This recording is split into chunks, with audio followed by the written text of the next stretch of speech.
하나님께서는요, 이 솔로몬이 드린 이 1,000번제를 향기로운 제물로 받으셨어요. 그리고 그날 밤에 꿈에 나타나셔서 솔로몬에게 이렇게 말씀하셨습니다. 내가 네게 무엇을 줄고 너는 구하라. 솔로몬은 그때 여러분 가장 먼저 무엇을 구하였습니까? 돈, 명예, 이 세상 것을 구하지 않았어요. 솔로몬이 가장 먼저 구했던 것은요, 아버지 다윗에게 베풀어 주신 큰 은혜에 대해서 하나님께 감사를 먼저 드렸어요. 솔로몬은 다른 사람은 몰라도 내 아버지 다윗은 하나님의 은혜가 아니면 설명될 수 없는 사람임을 알고 있었다는 거예요. 그래서 솔로몬은 가장 먼저 육신의 아버지, 내 아버지 다윗에게 베풀어 주신 하나님의 큰 은혜를 감사했다는 겁니다. 자, 그럼 두 번째로 오늘은 솔로몬은 무엇을 구했습니까? 자, 첫 번째, 듣는 마음을 종에게 주소서. 이 두 번째로 구했던 것은요, 듣는 마음을 달라고 하나님 앞에 구했습니다. 오늘 본문 열왕기상 3장 9절 말씀 우리 함께 읽겠습니다. 누가 주의 이 많은 백성을 재판할 수 있사오리까? 듣는 마음을 종에게 주사 주의 백성을 재판하여 선악을 분별하게 하옵소서. 자, 오늘 본문에 보면 듣는 마음을 종에게 주사라는 이 말씀이 있어요. 듣는 마음을 종에게 주사. 이전 성경에는요, 어떻게 되어 있냐면요, 지혜로운 마음이라고 되어 있습니다. 그러니까 이 개정 개혁판으로 바뀌면서 듣는 마음 이렇게 되어 있는데, 이전 성경에는 지혜로운 마음을 주사 이렇게 되어 있습니다. 왜 그렇게 했는지 좀 생각해 볼 필요가 있는 것 같아요. 듣는 마음을 종에게 주사. 이 듣는 마음이라고 하는 이 히브리어 언어를 보게 되면요, 레브 소메아라는 단어입니다. 이 레브라는 말이 마음이란 뜻이고요, 그 다음에 나오는 이 소메아라는 단어가요, 우리가 많이 들어봤던 쉐마의 단수 남성형 능동태예요. 이 말 언어를 듣다, 듣는다라는 단어예요. 그러니까 지혜가 뭐냐면요, 곧 듣는 마음이라는 거예요. 또 열왕기상 3장 11절을 보게 되면요, 솔로몬이 듣는 마음을 달라고 지금 구하였으나 하나님은 솔로몬이 지혜를 구했다고 말하고 있어요. 그러니까 11절 한번 다시 한번 읽어보겠습니다. 오직 송사를 듣고 분별하는 지혜를 구하였으니. 솔로몬은 듣는 마음을 종에게 달라고 기도를 했는데 하나님은 솔로몬이 지혜를 구했다고 말씀하고 있어요. 그러니까 개역 개정판에는 듣는 마음이라고 되어 있지만 정확하게는 지혜로운 마음을 달라고 했던 것 같아요. 자, 이렇게 지혜로운 마음을 달라고 구했다는 거지요. 그러니까 무슨 말이냐? 그러니까 현재 우리가 쓰는 개역 개정판도 틀린 얘기는 아니에요. 듣는 마음이 곧 뭐냐면요, 하나님 앞에서 지혜를 구하는 거예요. 그런 얘기라는 거죠. 그럼 왜 듣는 마음이 지혜일까요? 지혜란 결국 듣는 마음에서부터 시작이 되기 때문에 그래요. 여러분, 지혜가 뭡니까? 하나님의 뜻이 무엇인지를 분별하여 아는 것이 지혜예요. 다시 한번 말씀드릴게요. 여러분이 알고 있는 지혜하고 개념이 조금 다르죠? 지혜가 뭐냐면요, 하나님의 뜻이 무엇인지를 분별하여 아는 것이 지혜라고요. 하나님은 우리를 향한 하나님의 뜻과 계획을 가지고 계십니다. 여러분 믿습니까? 저와 여러분을 향한 하나님의 분명한 뜻과 계획을 가지고 계세요. 그리고 하나님은 하나님의 자녀인 우리들이 그 하나님의 뜻, 선하시고 기뻐하시고 온전하신 하나님의 뜻이 무엇인지를 우리가 알 뿐만 아니라 그리고 그 하나님의 뜻을 따라 인생을 살아가기를 원하세요. 그러면 우리가 어떻게 하나님의 뜻을 분별할 수 있을까요? 이게 중요하죠. 하나님의 뜻이 분명히 있는데 우리가 그럼 어떻게 하나님의 뜻을 분별할 수 있냐 이거예요. 그것은 하나님의 음성을 들어야만 가능한 일이에요. 그래서 예수님은 요한복음 10장 27절에 이렇게 말씀하십니다. 27절 같이 읽어보겠습니다. 내 양은 내 음성을 들으며 나는 그들을 알며 그들은 나를 따르느니라. 그래요, 여러분. 하나님은 목자시고 우리는 뭐예요? 그분의 양이에요. 이 정체성이 분명합니다. 하나님은 우리의 뭐라고요? 목자시고 저와 여러분은 양이에요. 이 고백하기가 쉽지 않은 것 같아요. 한번 고백해 봅시다. 나는 하나님의 사랑받는 양입니다. 네, 저와 여러분 양이에요. 목자가 아닌 거예요. 주인이 아니에요. 근데 이 양의 특징이 뭐냐면요, 목자의 음성을 잘 분별하고 잘 들어야 한다는 거예요. 양은 목자의 음성을 들어야 되고요, 그 목자의 음성을 구별할 수 있어야 돼요. 그러면 좀 더 구체적으로 하나님의 음성을 듣는다는 것은 무엇을 의미할까요? 여러분, 직통계시를 받는 걸까요? 아니에요. 성경의 완성으로요, 계시, 즉 구원의 계시, 직통계시는 끝이 났다고 봐야 돼요. 더 이상의 특별한 계시는 존재하지 않아요. 그러므로 66권 성경만이 유일한 계시의 책이에요. 그렇다면 오늘 우리가 어떻게 하나님의 음성을 들을 수 있을까요? 성령님의 감동하심과 인도하심을 받는 거예요. 그러니까 우리가 먼저 제일 중요한 건 성령의 충만함을 받는 것이고, 그 성령님의 감동하심과 인도하심을 받는 거예요. 우리가 성령님의 감동과 인도하심을 따라 살아가면요, 성령님께서 말씀을 생각나게 해주시고 우리를 진리 가운데로 인도하시는 거예요. 할렐루야. 여러분, 이게 성경 66권이 똑같은 말씀인데도요, 내가 성령이 충만할 때 읽는 말씀하고 내가 그냥 메마를 때 읽는 말씀하고요 전혀 달라요. 또 이 성령님께서 우리 안에 계셔가지고 우리에게 말씀을 깨닫게 하시는 은혜가 있어야 돼요.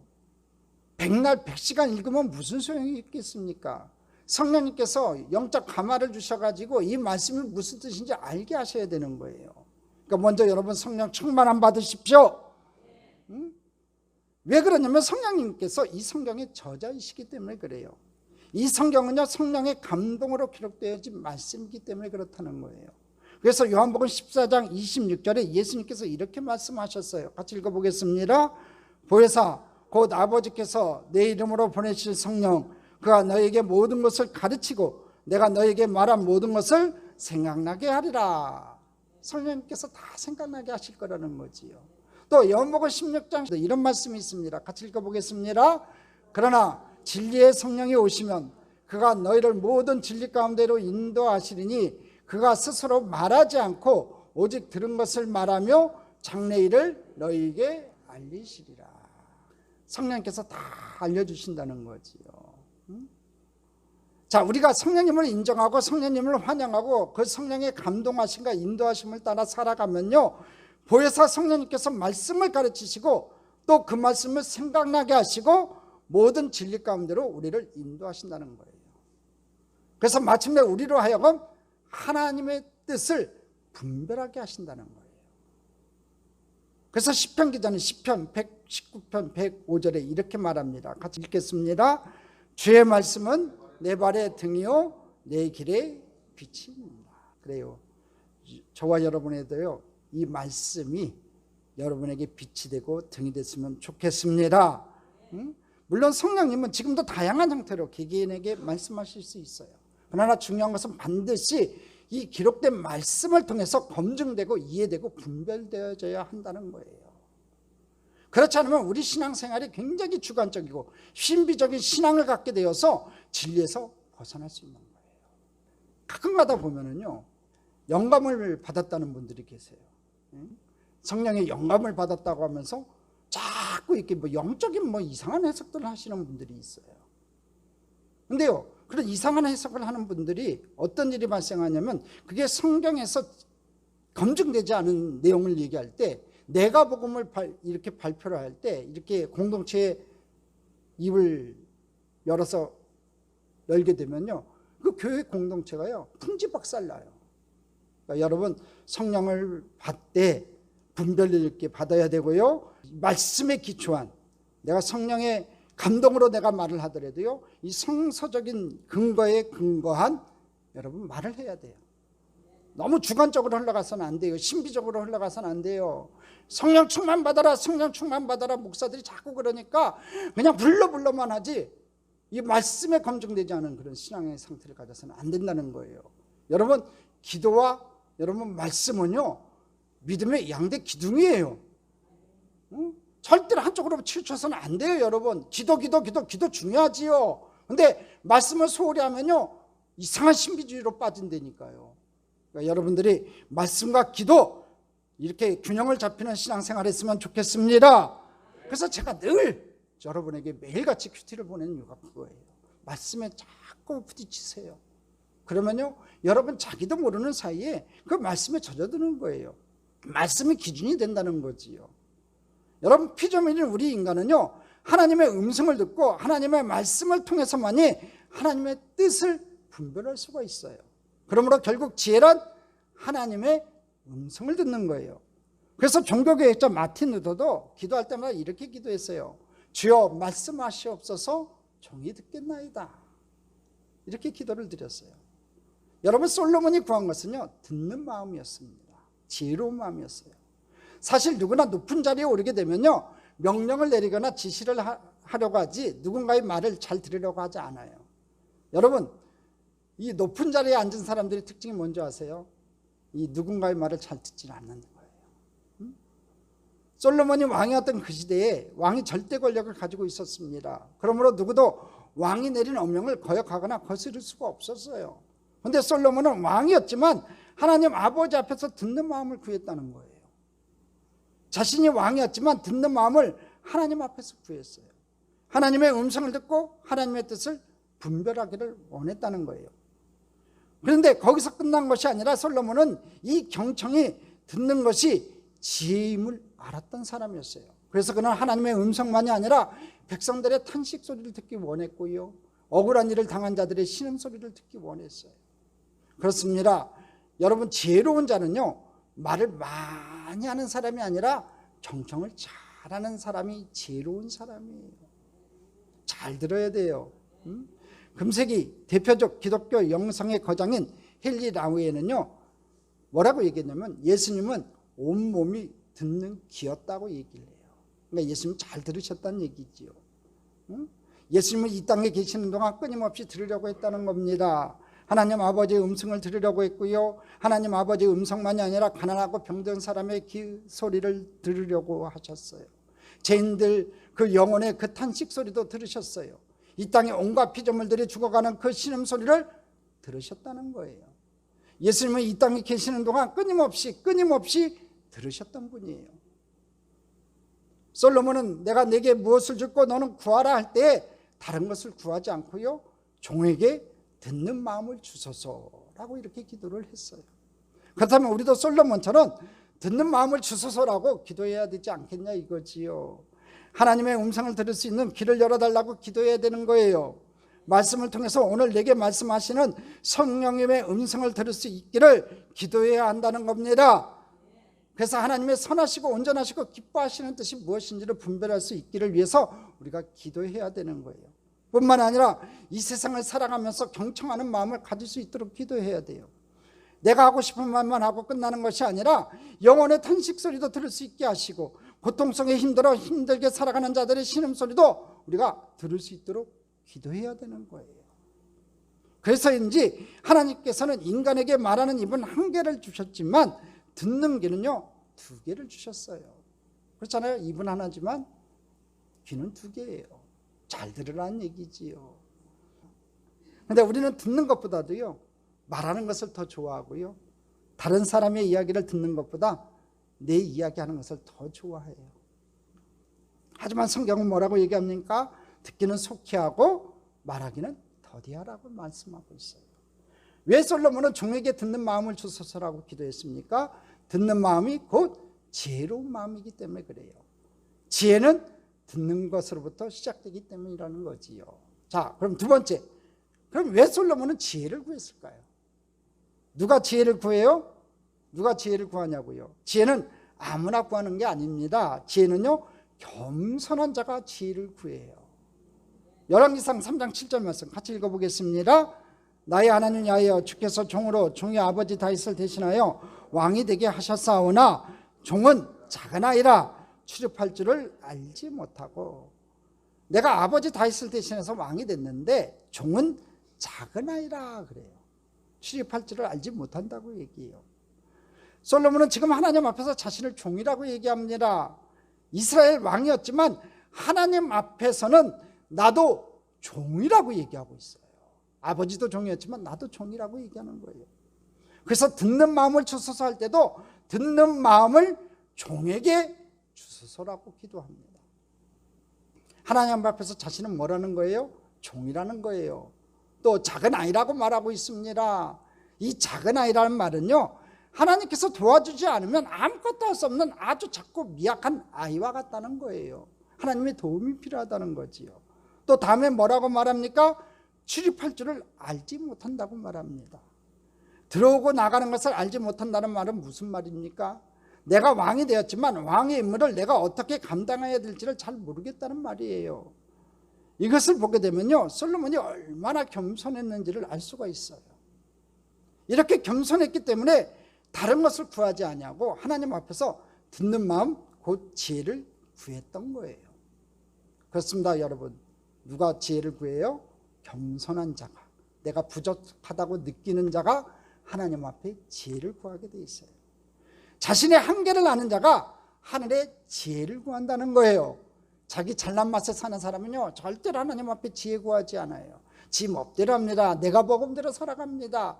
결국에는 실패하고 마는 거예요. 오늘 저와 여러분, 자신이 한계를 느끼고 하나님 앞에 무릎 꿇고 하늘의 지혜를 구할 수 있는 저와 여러분 됐으면 좋겠습니다. 자신의 힘을 믿고 자신의 경험을 믿고 자신의 힘으로 모든 문제를 해결할 수 있다고 믿는 자는요, 절대로 하나님의 지혜를 구하지 않는다는 거예요. 자, 그러면 왜 솔로몬은 듣는 마음고 지혜를 구했을까요? 왕으로서의 사역을 감당함에 지혜가 절대적으로 필요했기 때문에 그래요. 열왕기상 3장 9절 다시 한번 읽어보겠습니다.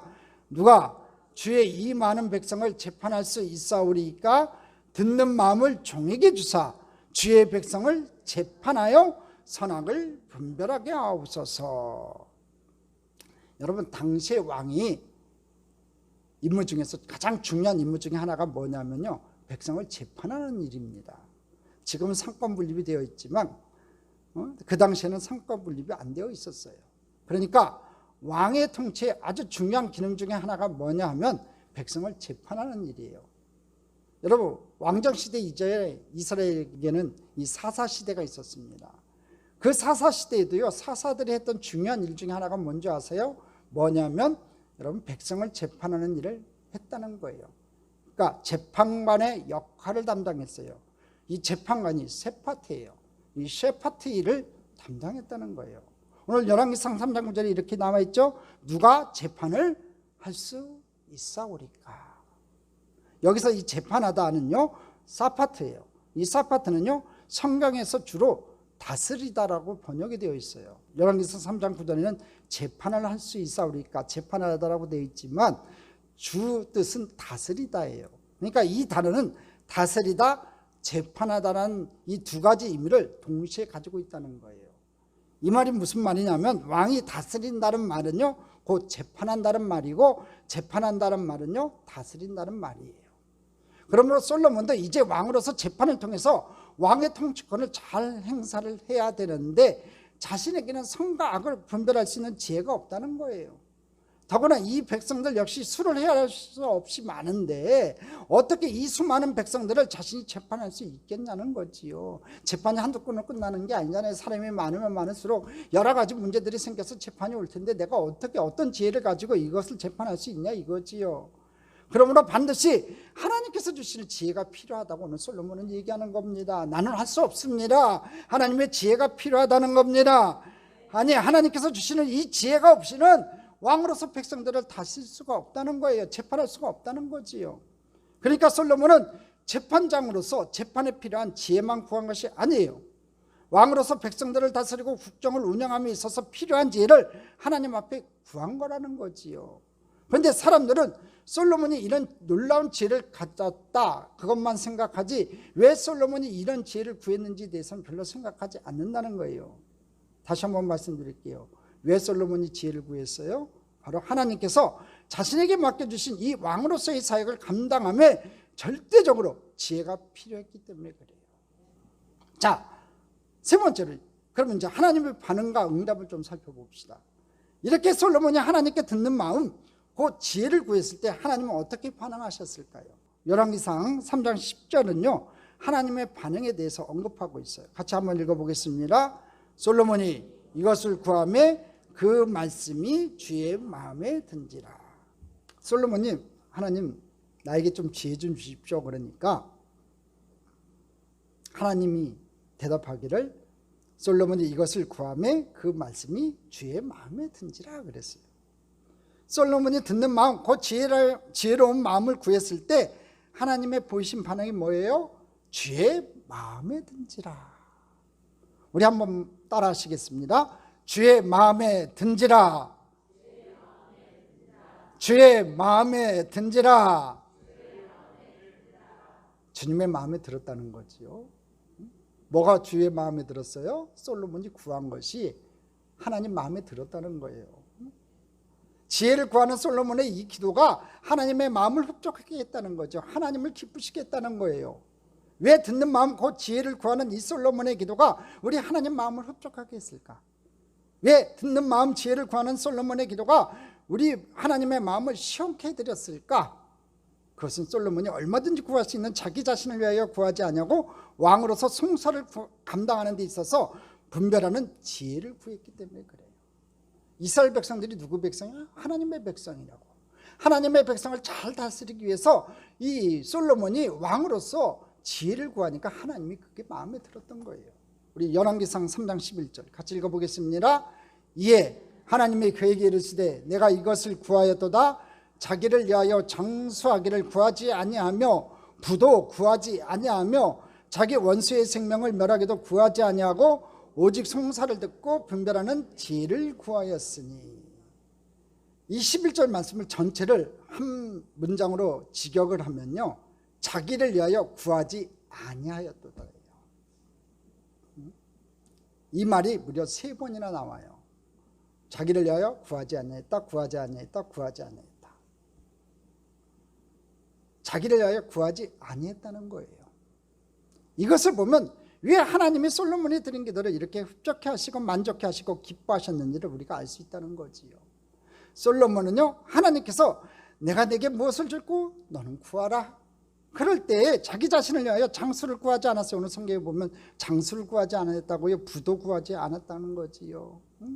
하나님, 제가 왕이 됐는데요, 오랫동안 장수하게 해주세요. 얼마든지 구할 수 있는 기도잖아요. 그런 기도하지 않았다는 거예요. 하나님, 제가 왕이 됐는데 왕으로서 통치하려면 비자금, 돈이 좀 필요합니다. 하나님, 많은 재물을 좀 주세요. 이거 얼마든지 구할 수 있는 거거든요. 근데 구하지 않았어요. 또 자신의 원수들을 멸할 수 있게 해달라고도 기도하지 않았습니다. 이것은 어쩌면요, 아마 솔로몬에게 가장 중요한 기도 제목일 수도 있어요. 그 당시 이스라엘은요, 약소 국가예요. 솔로몬에게도 원수가 없는 것 아닙니다.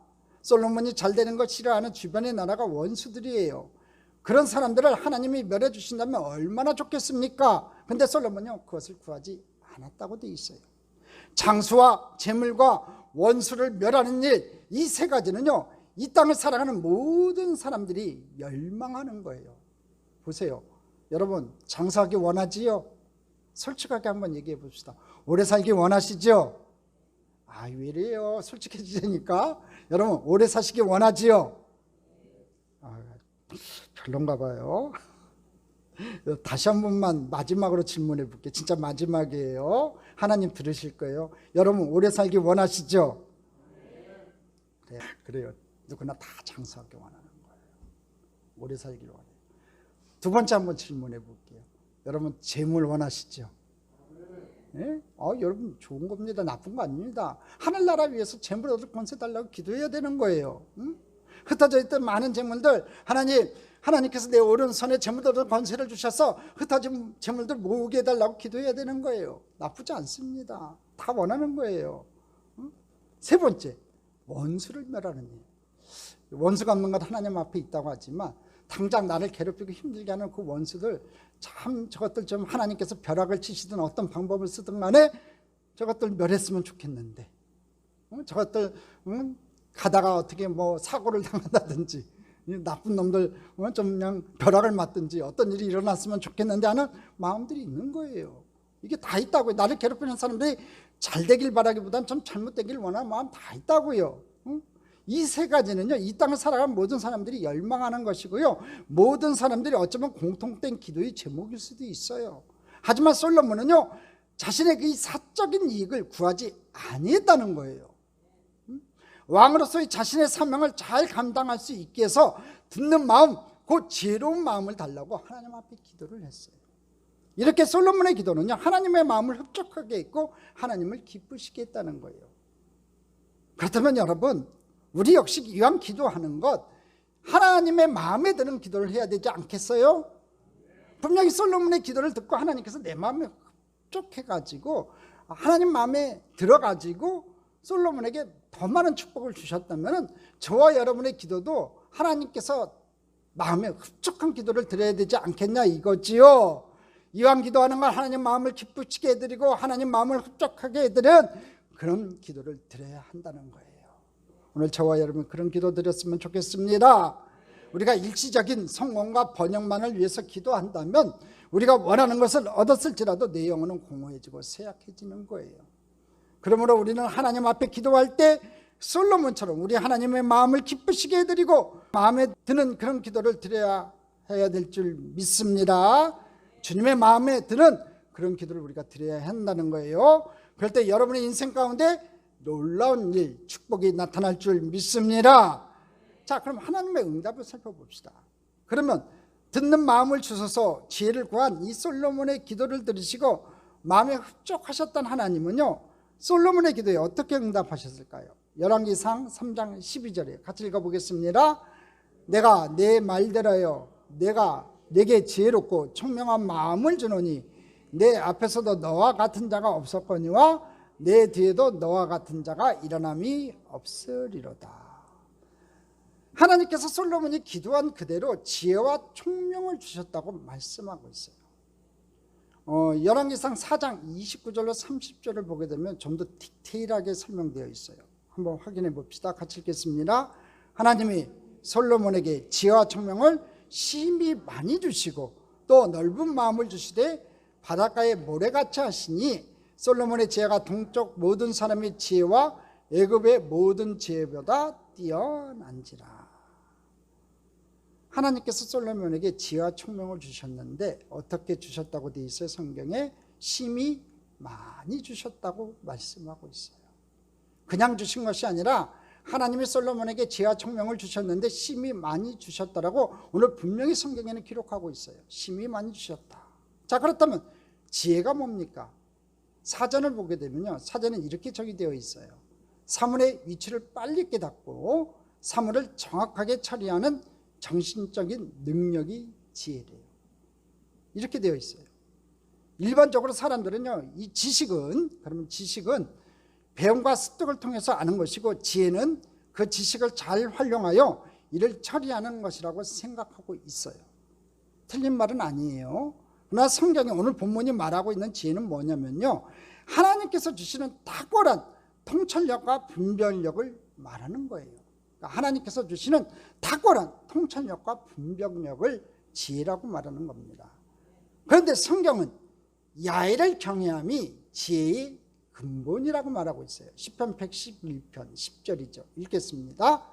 야훼를 경외함이 지혜의 근본이라. 야훼를 경외함이 지혜의 근본이래요. 또 욥기 28장 28절에 보면 이렇게 말합니다. 같이 읽겠습니다. 주를 경외함이 지혜요. 야훼를 경외함이 지혜의 근본이라고 말하고 주를 경외함이 지혜라고 말하고 있습니다. 그것은 하나님을 우리가 경외하면 주님으로부터 뭘 얻게 된다는 거예요? 지혜를 얻게 된다는 거예요. 지혜를.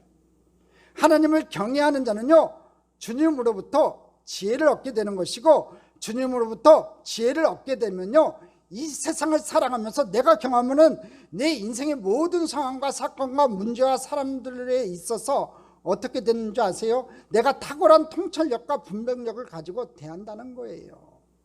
여러분, 사람 인생살이, 직장생활이, 모든 관계 속에서 여러 가지 어려운 문제들이 있어요. 그 문제들을 만났을 때 어떻게 해결해야 되는지 우리에게 필요한 건 뭐냐면 하나님께서 주시는 지혜예요. 그 지혜, 탁월한 통찰력, 분별력을 가지고 그 어려운 상황을 맞대어서 우리가 해결을 해야 되는데 그 지혜가 어디서 오냐면 하나님을 경외하는 데 있어요. 하나님을 잘 섬기는 데 있다고요. 하나님 앞에 열심을 갖고 신앙생활하는 데 있다는 겁니다. 그러니까 우리가 평소에 하나님 앞에 나오는 모습이 중요하다는 거예요. 내가 급할 때만 나와서 하나님 천부여 어지없어서 주님 앞에 나옵니다 하고 엉엉 우는 것보다는 평상시에 내가 한결같은 마음으로 주님을 향하는 그 마음을 하나님 앞에 드리는 그 모습이 중요하다는 거예요. 우리 참좋게 우리 성도들이요, 비가 오나 눈이 오나 어떤 상황에서도 여러분 인생 가운데 어떤 어려움이 닥쳐도 야일을 경외함이 매일매일 기뻐지는 귀한 은혜가 있기를 주님의 이름으로 축복합니다.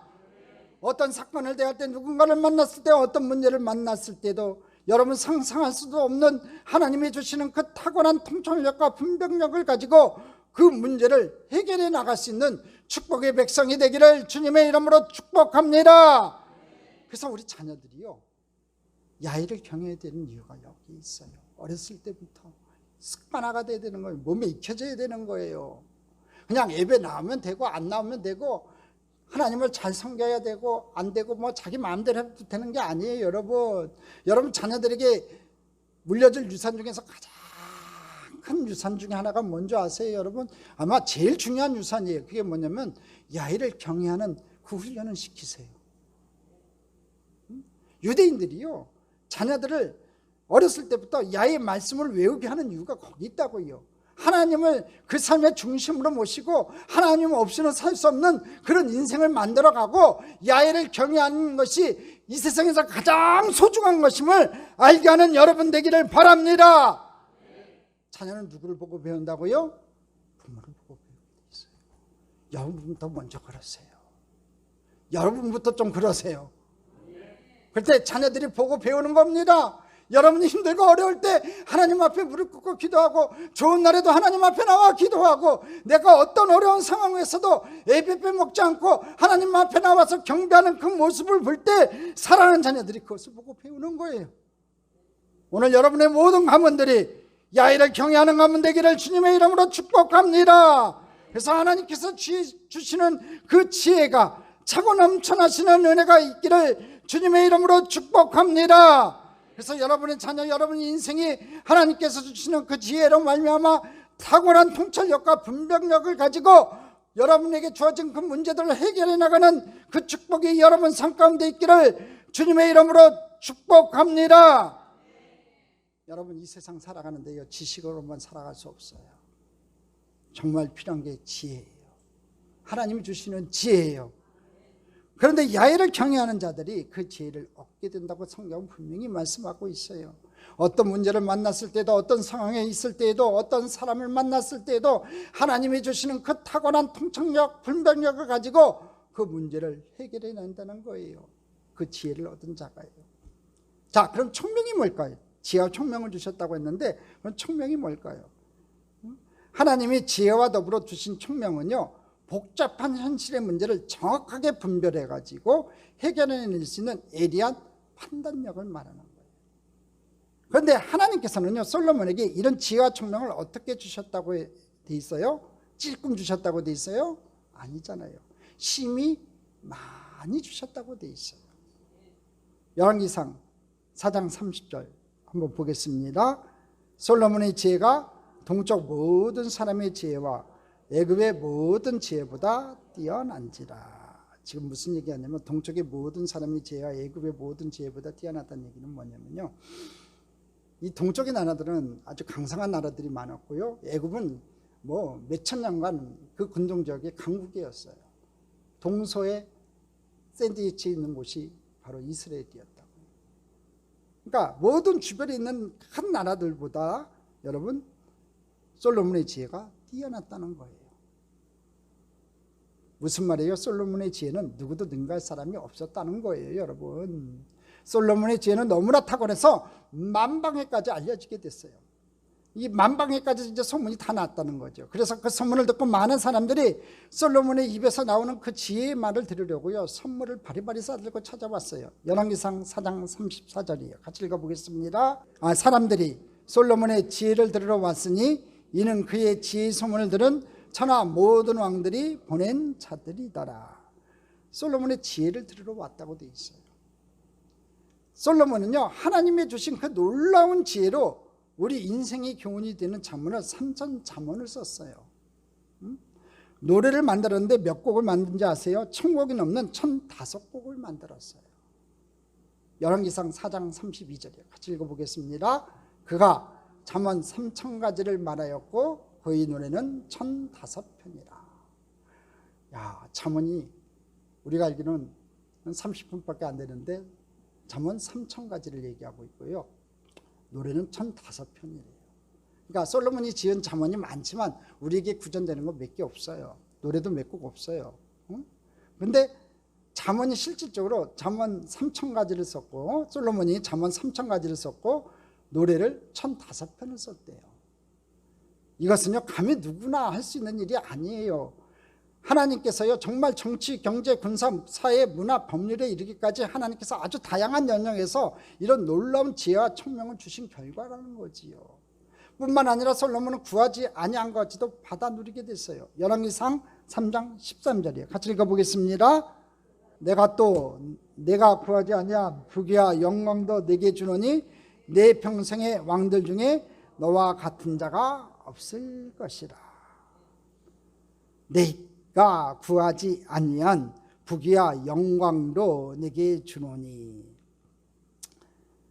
부귀와 영광은 솔로몬이 구하지 않았잖아요. 근데 하나님께서 네가 구하지 않으면 이 부귀와 영광도 주겠다고 얘기했어요. 솔로몬이 받아 누린 부귀와 영광은요 제가 언급하지 않아도 너무나 잘 알고 계실 거예요.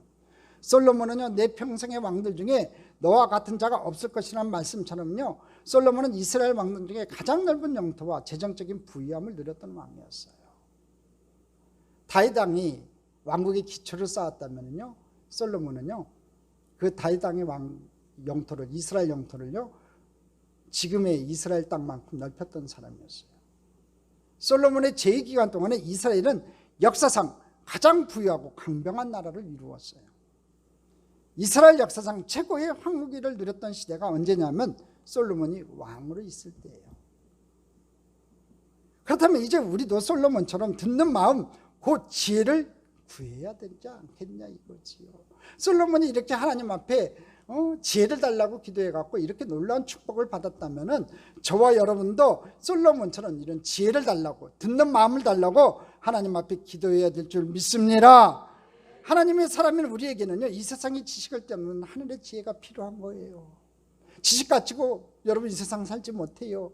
여러분의 알박한 지식 가지고는요 잠깐의 위기는 넘을 수 있지만요 여러분 인생에 다가온 여러 가지 어려운 문제들을 뛰어넘을 수 있는 것은요 하나님께서 주시는 하늘의 지혜예요.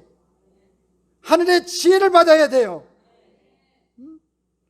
내게로 살지 마시고 여러분의 인간의 생각으로 살지 마시고 하나님의 지혜로 살아가는 여러분 인생 되기를 주님의 이름으로 축복합니다. 수고하고 애씀이 헛될 것일 수밖에 없어요. 내 인생의 지혜로 살아가면요 내 인간의 방법으로 이 땅을 살아가면요 여러분 마지막 고백이 헛되고 헛되도다 할 거예요. 여러분의 수고와 노고가 다 헛된 것일 수밖에 없어요. 하지만 하루를 살더라도 하늘의 지혜를 가지고 사시고 내가 이 땅에 살아서 남은 여생 동안 무엇을 위해 살고 내가 하늘나라 위해 살아야지, 내가 기도하며 살아야지, 하나님 앞에 더욱 열심히 하나님 자리에 나와야지 하고 하나님 앞에 몸부림치는 여러분의 귀한 인생 되기를 주님의 이름으로 축복합니다. 하나님께서 주시는 이 탁월한 통찰력과 분별력이 우리에게 필요하다는 거지요. 그러므로 우리도 하나님 앞에 먼저 듣는 마음, 지혜를 구해야 될 줄 믿습니다. 우리가 우리의 정욕이 아닌 하나님 나라와 일을 위해서 듣는 마음, 곧 지혜를 구한다면 신실하신 하나님께서도 반드시 오늘 우리에게 응답해 주실 줄 믿습니다. 그러므로 이 시간 정말 솔로몬처럼 정욕을 위해서가 아니라 하나님 나라를 위해서 여러분에게 맡겨진 사명을 잘 감당하기 위해서 듣는 마음 지혜를 구할 수 있기를 간절히 소망합니다.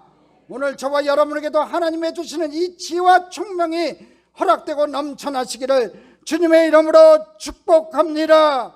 축복합니다. 축복합니다.